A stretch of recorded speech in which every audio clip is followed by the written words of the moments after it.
Noong pabalik si Grand Tutor Wenzhong sa Chaoj, bakit biglang nagbukas ang kanyang ikatlong mata? Nagagawa nitong makita ang itim at puti ng puso ng tao. Bigla itong nagbukas noong pabalik siya, dahil napagtanto niya na nagbago na ang hari. Noong mga panahong iyon, pinangunahan ni Yin Shou ang isang espesyal na hukbo para sa lakayin ng Jishao. At ang mga namumuno sa hukbong ito, ay pawang mga anak ng iba't ibang mga panginoon. Sino mang mga pinuno ang maghimagsik, papatayin muna ang kanilang mga anak bago lusubin ang lungsod at lipulin ang angkan. Kahit na mapaharap sa ganitong kalupitan, ang pamilya Su ng Jizhou ay nanunumpa pa rin hindi susunod sa Shang. Ang anak ni Su, si Su Quanxiao, ay isa sa mga bihag. Pakiusapan mo siya. Habang pinagmamasdan ng nagliliparang mga nyebe at ang nagyayelong mga pader ng lungsod, nanginginig si Su Quanxiao. Ngunit ang boses ay nagmamakaawa ng buong puwersa sa ama na sumuko. Pagkatapos niyang magsalita, bumuhos ang ulan ng mga pana mula sa kalangitan. Mukhang hindi nag-alinlangan si Suho. Handa niyang isuko ang kanyang sariling anak. Isang landas lang ang nakikita ni Su Quanxiao. Iyon ay ang magpakamatay.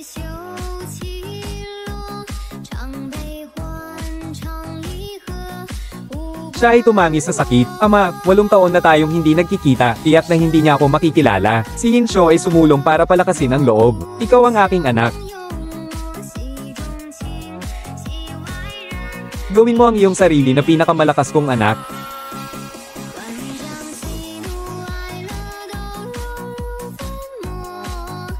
Isa sa inyong mga kapatid ang namatay. Isa sa mga anak ko ang namatay. Sino ang pumatay sa kanya? Ang traidor na si Suho. Ang diwa ng hukbo ay umangat, ang kanilang loob ay nasa pinakamataas na antas. Sa utos ni Yin Shou, agad na pinakawalan ng mga trebuchet ang mga higanteng bato patungo sa pader. Matapos ang ilang round ng pagbomba, gumuho ang mga pader. Isang malaking butas ang biglang lumitaw sa harapan.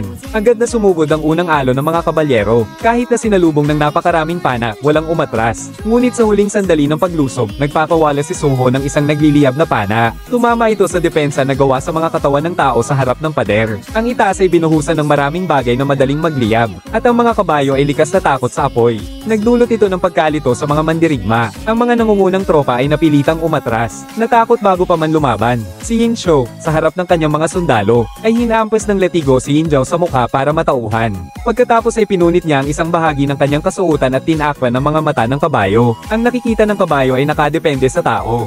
Kaya, habang pinapatibay ng kalaban ang kanilang depensa, si Yin Shou mismo ang nanguna sa mga sundalo para makalusot sa linya ng apoy. Ang buong hukbo, na mataas ang moral, ay sumunod sa likod at lumusab. Nang mabasak ang tarangkahan ng lungsod, nawalan agad ng loob ang buong lungsod.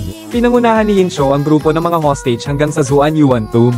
Nanumpa na kukunin niya ang ulo ni Suho. Ngunit hindi niya inaasahan na dito pala nakamit ang pagiging hari ni Yin Shou. Sa gitna ng paglalaban ni Yin Shou at Suho, tumama ang isang palakol sa malaking bato. Agad nagkaroon ng bitak ang bato. Pagkatapos, nasaksak sa balikat si Yin Shou ni Suho. Ilang patak ng dugo ang dumaloy sa bitak patungo sa libingan ng Zuan Yuan. Tumama ito sa mismong katawan ng selyadong Fox Demon. Ito ay ilang daang taon na ang nakalipas. Si Cheng Tang, ang ninuno ng dinastiyang Yin Shang, ang nagtatak nito, at ang tanging makakapagbukas ng selyo, ay ang dugo ng mga inapo ng Yin Shang. Sa sandaling ito, nabuksan na ni Yin Shou ang selyo ng demonyong Fox. Ang pamilya Su ay wala ng laban. Ang panganay nilang anak naghihingalo, ay sinabi sa kanyang kapatid na si Su Daji, na tandaan, ang angkan ng Su sa Jizhou ay hindi kailanman maglilingkod sa Shang. Pagkatapos, nasaksihan niya mismo ang pagkamatay ng kanyang kapatid. Nakita rin niya si Yin Shou na binabakbak ang anit ng kanyang ama. Sa kawalan ng pag-asa, binunot niya ang pambuhok sa kanyang ulo. Bago pa man ang pagguho ng nyebe, bigla niya itong isinaksak sa kanyang leeg para wakasan ang buhay. Ngunit pagkatapos ng pagguho ng nyebe, si Ate Su ay nakalabas na mula sa karwahe. Bumangon na ang himalang stock, at si Su Daji naman sa mga oras na ito, ay hindi na anak ni Suho kundi isa ng Fox Demon. Dahil bago maganap ang pagguho ng nyebe, sinaniban ng Fox Demon si Su Daji para siya ay muling mabuhay. Nang harapin ng grupo ng mga hostage ang anak ng traidor na si Suho, na dapat sana ay parusahan ng kamatayan. Nakatitig lang si Su Daji kay Yin Shou na nasa malayo. Dahan-dahan siyang lumapit. Dinala na ni Yin Shou sa Sister Su sa kampo. Napagdesisyon ng ihandog siya bukas sa bandila. Ngunit habang tahimik na ginagamot ni Yin Shou ang kanyang sugat, bigla namang lumapit si Sister Su at dinilaan ang sugat ni Yin Shou. Balak sana niyang patayin ito, ngunit mabilis na gumaling ang sugat. Hindi ito ordinaryong mahika na dapat taglayin ng isang tao. Mukhang makakatulong sa akin ang babaeng ito. Si Yin Shou ay may kakayahan at pagnanasa. Matagal nang naghahangad sa trono, ngunit ang kanyang ama ay naging malupit sa kanya mula pagkabata, at mas pinapaboran ng kanyang nakatatandang kapatid. Ang matagal na pagpigil sa kanya ay tiyak na sa isabog. Ngayon, mayroon siyang tulong ng isang espiritu ng Fox upang agawin ang trono, kung hindi ngayon, kailan pa, sa kanyang pagbabalik tagumpay. Ang mga nagawang tagumpay, ang ulo ni Suho, at si Sunjia ay inihandog ko sa aming ama at nakatatandang kapatid. Akala ko'y mapapansin ako ng aming ama, ngunit nanatili pa ring malamig ang pakikitungo ni Dee. Kaya naman, sa piging ng pagdiriwang, naghandog ng sayaw ang mga hostage. Naging hanggal si Inchi at tumakbong itinaas ang kanyang espada. Akala ni Dee na maghahandog siya ng sayaw, kaya tuwang-tuwa siya. Ngunit pinatay siya ng kanyang minamahal na anak sa isang saksak.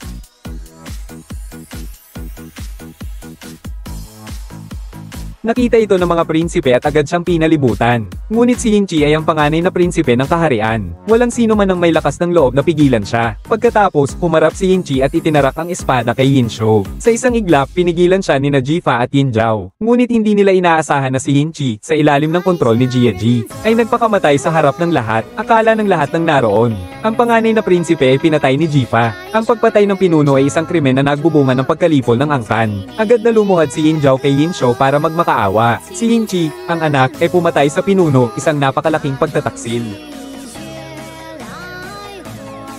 Jifa. Ang pagpatay mo sa kanya ay hindi lamang walang kasalanan. Magkos, nakagawa ka pa ng malaking kabutihan para sa aming dakilang Shang. Kaya bilang nag-iisang natitirang anak, si Yinsho, natural lang na umakyat sa trono bilang hari ng Shang. At nang magtanong ang punong ministro na si Bigan tungkol sa kapalaran ng kaharian, biglang nagkabasag-basag ang mga balat ng pawikan. Ang dating maaliwalas na kalangitan ay biglang dumilim. Mabilis na lumuhad si Bigan sa harap ni Yinsho. Ang pangyayaring ito ay tanda na itinakwil na ng langit ang Shang. Ang angkan ng hari ng Shang ay nagpapatay ng ama at nilalapastangan ng hari. Wala nang mas malaki pang kasalanan sa mundo kaysa rito. Kaya nagalit ang kalangitan. Iminungkahi ni Yinsho na ialay ang 100 tao bilang sakripisyo para mapawi ang galit ng langit. Sumagot si Bigan na kahit 1,000 tao pa ang ialay, wala ring mangyayari. Ngunit may isa lamang paraan. Iyon ay ang magsunog sa sarili si Yinsho bilang sakripisyo sa langit. Noong pinag-isa ng ninuno nilang si Cheng Tang ang mundo, marami siyang pinatay na nagdulot ng parusa ng langit. 7 taon nagkaroon ng matinding tagtuyot at walang tumubong halaman.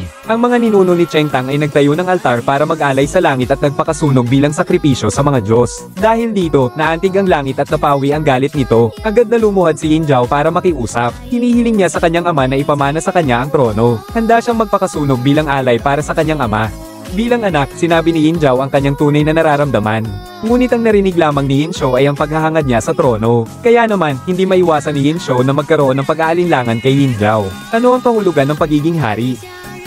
Ang mga kasalanan ng mundo ay nasa hari lamang. Susundin ko ang yapak ng ninuno kong si Cheng Tang. Magtatayo ako ng altar sa Chouch para sa pag-aalay sa langit. Sa araw na matapos ang altar, susunugin ko ang aking sarili bilang alay sa langit para hilingin ang kapalaran ng dakilang Shang. Pagpalain ng dakilang Shang. Marahil ay may natitira pang kabutihan sa puso ni Gushou sa mga panahong ito. Sa parehong oras, tinawag ni Yuan Shi Tianzan ang 12 niyang disipulo para mag-meditate ng sama-sama. Nakita nila na sa hinaharap, ang mundo ay magiging puno ng patayan. Kapag nangyari ang kalamidad, ang mundo ay babalik sa kaguluhan at mawawala ang lahat ng buhay. Mabuti na lang at alam na ni Nuwa ang araw na ito, basta't may padala ang Feng Shenbang sa mundo at maibigay sa pinuno ng lahat. At ang pinuno ang magbubukas at magtatalaga ng mga Diyos, maliligtas ang lahat. Pero ang kapalit ng pagbaba na may hawak na listahan, ay mawawala ang 1000 taong kapangyarihan at magiging isang mortal. Sa puntong ito, biglang nagpakita si Jiang Zia. Bagamat hindi tinawag ni Yuan Shi Tianzan, hindi sinasadyang nakita niya ang sakunang ito sa mundo, sa pamamagitan lamang ng isang pusong puno ng awa. Pusang loob niyang inalis ang 40 taong kapangyarihan. Bumaba na may hawak na listahan para iligtas ang mga nilalang. Dagdag pa rito, pamilyar siya sa mundo dahil sa kanyang mga paglalakbay. Siguro nga ito ang itinakda ng kapalaran. Nagpasya si Yuan Shi Tianzan na ipadala si Jiang Zia pababa ng bundok dala ang listahan. Sa sandaling hawakan niya ang listahan, nawala ang lahat ng kanyang kapangyarihan. Agad siyang naging isang matandang lalaki na may puting buhok. Samantala, sa loob ng dinastiyang Shang, hiningi ni Yinjiao sa kanyang ama na pumunta sa kinaroroonan ng kanyang ina sa kalagitnaan ng gabi. Ngunit sa paglalakad nila, nakakita sila ng butas ng aso. Pagtingin niya sa ibaba, isang fox demon pala na kumakain ng tao. Ang fox demon ay nagngangalit at nagpapakita ng pagbabanta. At agad na tumakas. Hinabol ito ni Yinjiao ngunit hindi niya naabutan. Ngunit nakita niya ang fox demon na tumakbo papasok sa Deer Tower. Nandoon pa ang aking ama nagpapahinga at hindi ako pwedeng pumasok ng walang pahintulot. Ngunit nag-aalala si Yinjiao sa kaligtasan ng kanyang ama kaya hindi na niya ito inintindi. Hawak ang espada, sumugod sila sa attic. Si Jifa ay sumunod agad. Kahit na nag-iingat sila, nagising pa rin nila si Yinsho na nagpapahinga. Sino yan? Ako ito. Pumasok ng may espada sa kalagitnaan ng gabi. Gusto mo ba ang aking trono? Masyado kang nagmamadali, di ba? Hindi po, mahal na hari. Hinahabol ko po ang isang Zorro. Demonyo.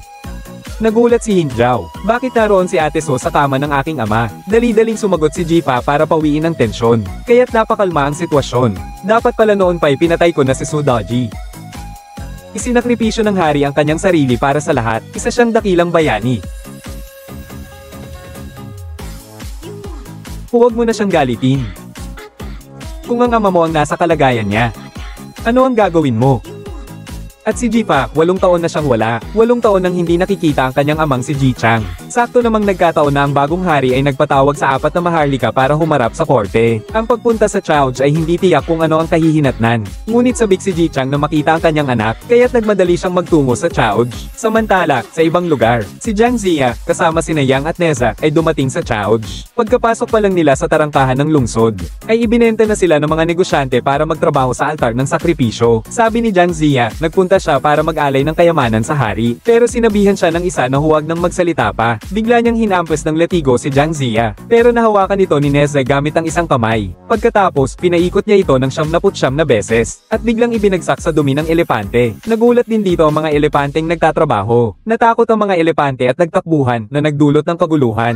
Nang makita ang nangyaring aksidente, si Neze ay lumipad sa himpapawid gamit ang kanyang mga fire wheels, at pagkatapos ay ginamit ang Hantian Ding para atali ang ilang nahuhulog na kahoy. Si Yang Jian ay lumipad pataas, at hinati ang isang kahoy sa 6 gamit ang kanyang sibat. Nang bumagsak ang mga kahoy, ang mga manggagawa ay hindi nasaktan. Ngunit isang nakakalwag na kahoy ang mabilis na bumagsak. Nang muntik nang bumagsak sa manggagawa, si Yang ay dumating sa tamang oras, kaya nailigtas niya ang kanyang buhay. Lahat ng ito ay nakita ni Jifa at Yin Zhao. Nakita nila na may mga Diyos nga pala sa mundong ito. Maliligtas na ang hari. Samantala, sa loob ng palasyo, si Shen Gongbao ay nagtatanghal ng salamangka ng pagputol ng ulo at hindi pagkamatay kay Yin Shu. Ang pamamaraang ito ay hindi natatakot masunog ng apoy. Hindi lamang makakaiwas sa sakripisyong pagpapakamatay sa pamamagitan ng apoy, kundi makakaupo pa sa trono ng dakilang Shang. Ngunit nang malaman ni Yin Shu na ang pagsasanay nito ay aabuti ng 500 taon, sa galit ay ibinagsak niya ang ulong ito sa lupa, at sinipa pa ito ng prinsipe na parang bola. Naging tensyonado ang sitwasyon. Kasunod nito, sina Jiang Zia at ang iba pa ay ipinatawag sa palasyo. Sinabi niya kay Yin Shu na kapag binuksan ng pinuno ng lahat ang listahang ito, may ililigtas nito ang mga nilalang mula sa kapahamakan.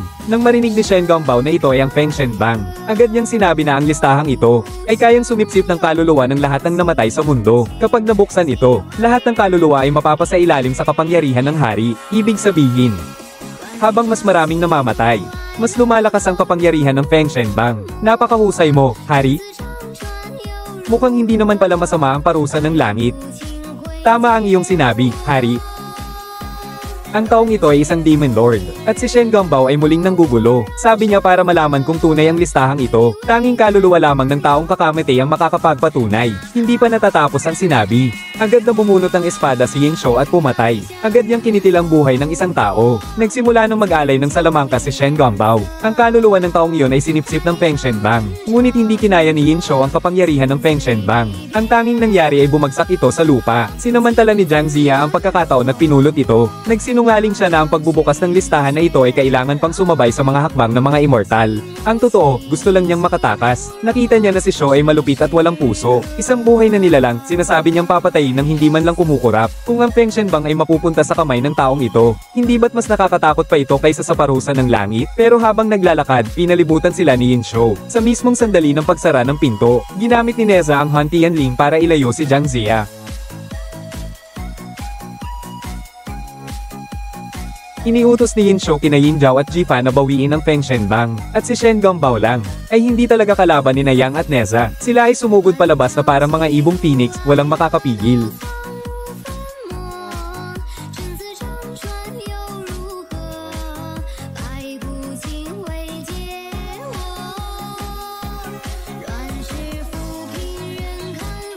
Matapos ang isang perpektong labanan, si Yang ay biglang naglaho gamit ang water portal technique. Samantala, si Jiang Zia ay napasubsob na ni Yin Zhao sa gilid ng bangin. Para sa kanyang ama, handa siyang mamatay para mabawi ang Feng Shenbang. Ano man ang ipaliwanag ni Jiang Zia, wala itong saysay. Sa sobrang emosyon, biglang natama ng isang nahulog na bato si Yin Zhao. Sa gitna ng panganib, inabot ni Jiang Zia ang kanyang tulong. Ngunit isang matandang may puting balbas. Paano pa siya magkakaroon ng lakas para kaladkarin ng isang binata? Sa kritikal na sandali, dumating si Jifa sa tamang oras. Iniligtas niya ang buhay ng dalawa. Binigyan ni Jiang Zia si Yin Zhao ng isang elixir. Si Jifa ay nagpumilit pa rin na kunin ang Feng Shenbang.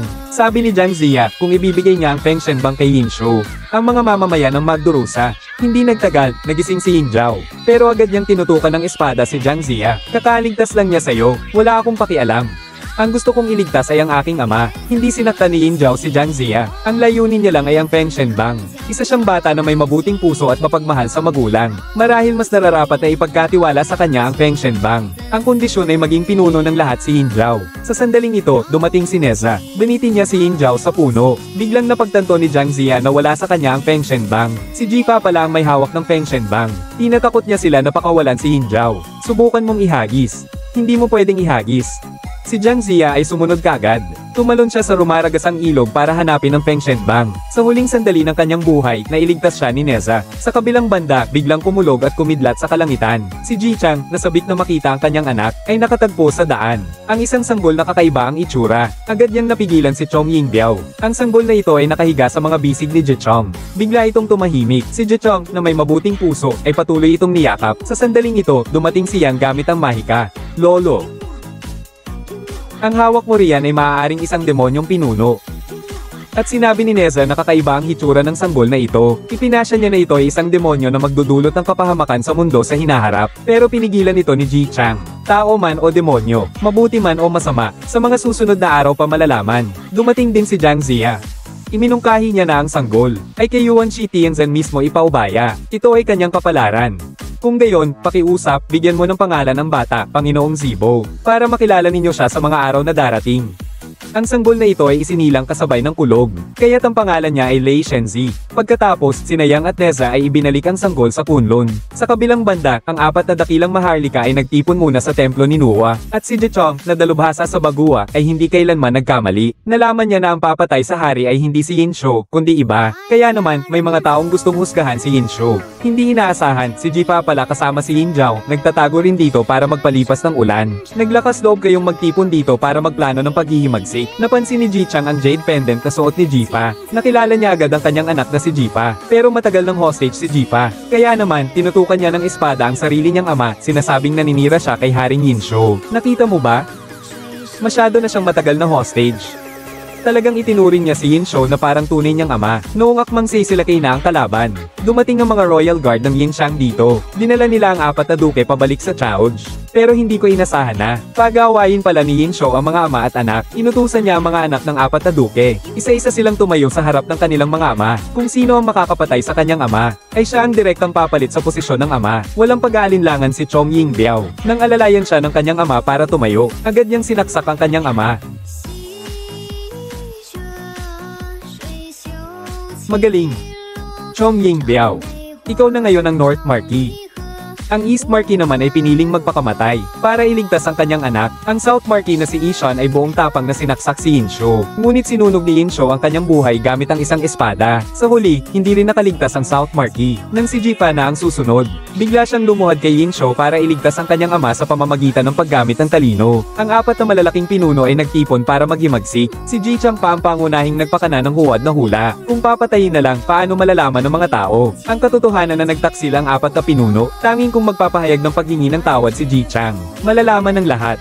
Agad na nagdesisyon si Yin Shu. Pinatay niya ang tatlong pinuno para mailigtas ang Yin Shang. Sa tingin ni Yin Shu ay may katwiran ito, bagamat hindi nakuha ni Jifa ang Feng Shenbang na isang kapabayaan. Ngunit nahuli naman niya ang apat na mga haw na nagkaisa para magrebelde. Maaaring maging kabayaran ito sa nagawang pagkakamali, kaya nagpa siya si Yin Shu na ikulong si Ji Chang. Sa gabi, pinuntahan ni Jifa si Ji Chang para pakiusapan itong umamin sa pagkakamali. Sa ganoong paraan lamang siya makakauwi ng payapa. Ngunit kahit kamatayan, ayaw umamin ni Ji Chang sa pagkakamali, at ang tanging pagkakamali niya ay ang ipadala ang kanyang sariling anak sa piling ng masamang tao na si Yin Shu. Ngunit naniniwala pa rin si Jifa kay Yin Shu. Ang nakikita mo.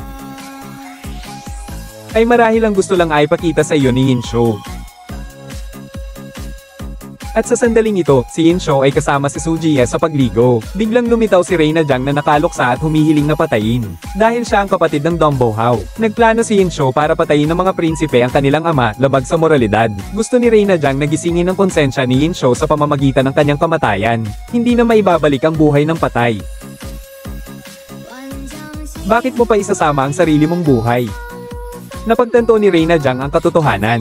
Ang malaking pagbabago ng ugali ng hari ay dahil pala sa pagkontrol ng demonitang ito. Kaya naman, determinado siyang patayin si Sudaji. Pero ang resulta, pinatay siya ni Sudaji. Nang malaman ni Hinjao ang pagkamatay ng kanyang ina, nagalit siya ng labis. Gusto niyang patayin si Sudaji para makapaghiganti sa kanyang ina. Pero kaina hinala ang pangyayari. Nang susugod na siya, biglang lumitaw ang espiritu ng Fox. Kaya pala, ang Sudaji na nasa harapan niya, ay ang mismong espiritu ng Fox na nakatakas sa kanya noon. Ang espiritu ng Fox ay bumalik sa katawan ni Sudaji. At sa sandaling iyon, dumating din si Hinsho. Mabilis na nakaiwas si Sudaji kay Hinjao. Nang tumakbo siya sa may pintuan, tinakpan niya ng damit ang paningin ni Hinjao. Dahilan para masaksak ni Hinjao ang kanyang ama.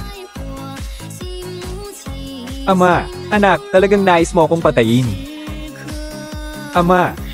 Ngayon, wala na tayong maipapaliwanag kundi ang mabilis na pagtakas mula rito. Sa huli, nagmungkahi si Jipa. Naiwan ni Hinjao ang kanyang espada bago siya umalis. Pagkaalis ni Hinjao, sinaksak ni Jipa ang kanyang sarili para magpanggap na natalo sa labanan. Nang dumating si Chong Yingbiao, nakita lamang niya ang espada ni Hinjao. At ang sugatang si Jipa. Si Chong Yingbiao ay hindi talaga gusto si Jipa. Lahat ng bagay ay kinokontra niya, bilang mga bihag. Alam niyang si Jipa at si Hinjao ang may pinakamagandang samahan. Ang pagkawala ni Hinjao ay sigurado na itinago ni Jipa. Kaya naman, naghanap na naman siya ng gulo. Sa gitna ng laban, biglang lumitaw si Boy Ikaw dito. Kanya lang napigilan si Chong Yingbiao sa ilang galaw. Kuya! Si Boy Ikaw ay pumunta para sama. Nagdala pa siya ng dalawang sinanay na Snow Dragon Steeds. Nasaan man si Jifa? Kapag sinabi niya sa Snow Dragon Steed ang mga salitang umuwi na, may uuwi nito si Jifa nang ligtas sa kanilang bayan. Mukhang naghanda na si Boy Ikaw para dito. At ito rin ang huling pagkikita ng magkapatid. Sa gabi, tumugtog ng musika si Boy Ikaw habang sumasayaw si Doji. Ang kanyang tunog ng plauta ay kayang magpasaya sa mga hayop hanggang sa kasukdulan. Handa na siyang ibuwis ang kanyang buhay para iligtas ang buhay ng kanyang amang si Jechong. Hindi nagtagal, si Hinsho mismo ang nagdala ng isang kahon ng meat pie kay Jechong. Akala ni Jichang ay ordinaryong pagkain lang. Ngunit nang makita niya ang plauta na dala ni Boy Ikaw, agad niyang tinanong si Hinsho, naparito si Boy Ikaw sa Chaoj? Nasaan siya? Ganyan mo ba kamahal ang anak mo? Hindi mo ba nalasahan ang lasa niya? Ginawa palang meat pie ni Hinsho si Boy Ikaw. Tikman mo. Tikman mo na. Nang sumunod na araw, ipinarada si Jichang sa kalsada para aminin ang kanyang kasalanan. Mahigpit niyang niyakap ang kanyang anak na ginawang meat pie. Sa araw ding iyon ang pag-aalay ni Hinsho at Ji. Nagplano na sina Bigan at Jiang Zia. Ang totoo, nagtatago si Hinjao kay Bigan. Noong una, matapos mahuli ni Jifa si Jiang Zia. Si Jiang Zia ay nagmakaawa. Sinasabi niyang si Hinjao ang pinakaangkop na maging pinuno ng lahat. Pinayuhan niya si Hinjao na sumama muna sa kanya pabalik sa Kunlun, upang maprotektahan ng Kunlun. Kapag siya na ang umupo sa trono, sa kanya bubuksan ang Fengshen Bang. Ngunit si Hinjao ay naniniwala na ang kanyang ama ay nabighani lamang ng isang demonyong Fox kaya naligaw ng landas. Paano kung ang iyong ama ay hindi nabighani ng demonyong Fox?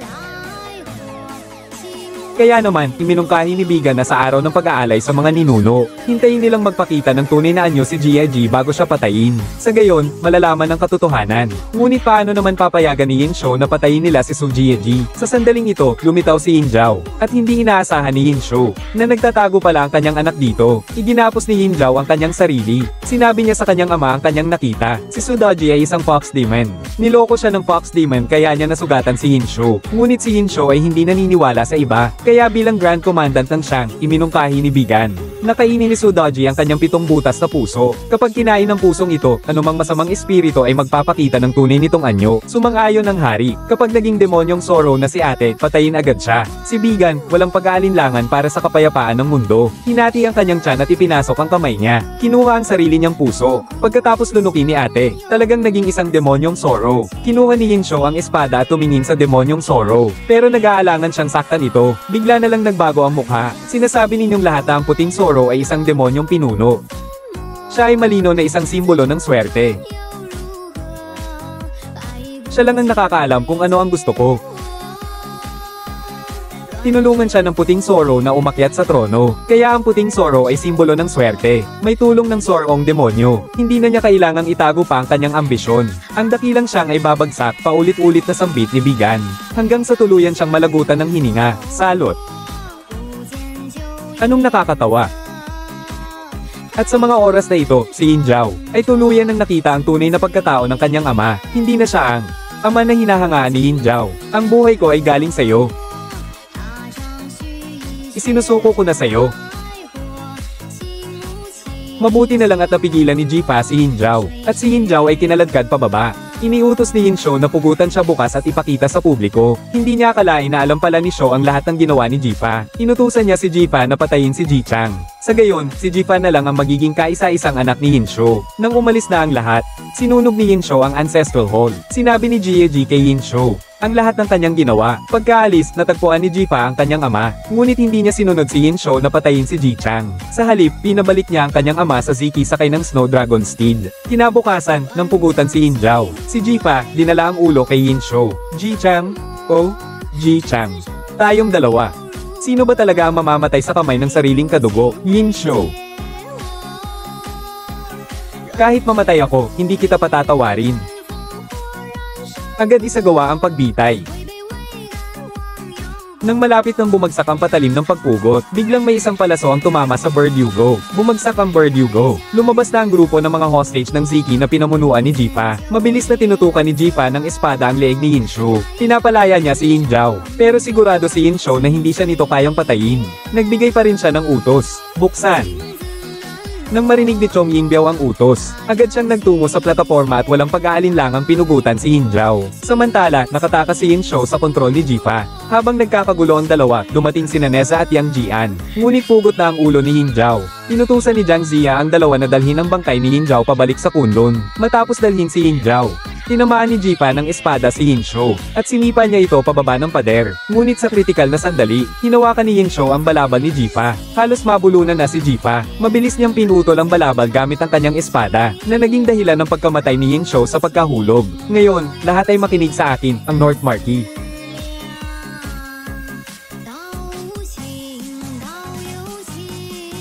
Si Chong Yingbiao ay ambisyoso. Inutusan niya ang lahat ng sundalo na hulihin si Jifa, habang si Jifa naman ay nakasakay sa Snow Dragon na kabayo na bigay ng kanyang kapatid. Hindi pa maalya ang kanyang mga pana, agad niyang nataman si Chong Yingbiao. Nakasalubong niya si Jiang Zia at isinama siya nito sa paglalakbay. Nang malapit na sila sa tarangkahan ng lungsod, biglang nagpakita si Shen Gambao at nakita si Jiang Zia. Siya ay palaging nasa listahan ng mga Diyos. Agad niyang ginamit ang paglilipat ng kaluluwa para buhayin ang dalawang estatwang bato, at si Jifa ay naharang ni Jiang Wenwan sa may pintuan ng lungsod. Ngunit ang gusto niyang hulihin ay hindi si Jifa, kundi ang pigilan ng mga humahabol sa likod ni Jifa, at palayain si Jifa para tulungan sila. Ngunit hindi pa nakakalayo si Jifa. Ang dalawang estatwang bato na kinokontrol ni Zhong Gumbao, biglang sumulpot, diretso silang hinabol. Nang mapagtanto ni Jifa na si Jiang Zia ang target nila, agad niyang sinuot ang damit ni Jiang Zia, at inihulog si Jiang Zia mula sa kabayo. Isa sa mga estatwa ay naipit sa ilalim ng puno habang humahabol. Sa huli ay natapakan at nabasag ng isa pang estatwa, hanggang sa mapunta si Jifa sa bingit ng panganib. Nakita na lang niya na tinanggal nito ang sombrero at hinubad ang damit na yari sa abaka. Doon lang napagtanto ni Shen Gambao na niloko pala siya. Galit na galit, pinakilos niya ang estatwa para sugurin si Jifa. Si Jifa naman, lumingon din at sinugod ang estatwa. Matapos ang ilang pana, ang huling pana ay tumama sa mata ni Shen Gambao. Pagkatapos, lumingon siya at tumalon sa tubig. Hinabol din siya ng estatwa, pero ang katawan niya ay tinangay ng malakas na agos ng tubig. Si Jifa ay nakaligtas din sa kapahamakan. Pagkatapos, ang Zulongjo ay tumakbo ng libu-libong milya. Dinala si Jifa pabalik sa Ziki, at si Ji Chang ay nakabalik na rin dito. Hindi pa nagtatagal, dinala siya ng Zulongjo sa hangganan ng Shang at Zhou. Noong ang isang Zulongjo ay pinatay ng mga sundalo ng Yin Shang, pinaligiran din nila si Ji Chang. Sa kritikal na sandali, may isang bagay na biglang bumagsak mula sa langit. Tinakpan nito si Jifa.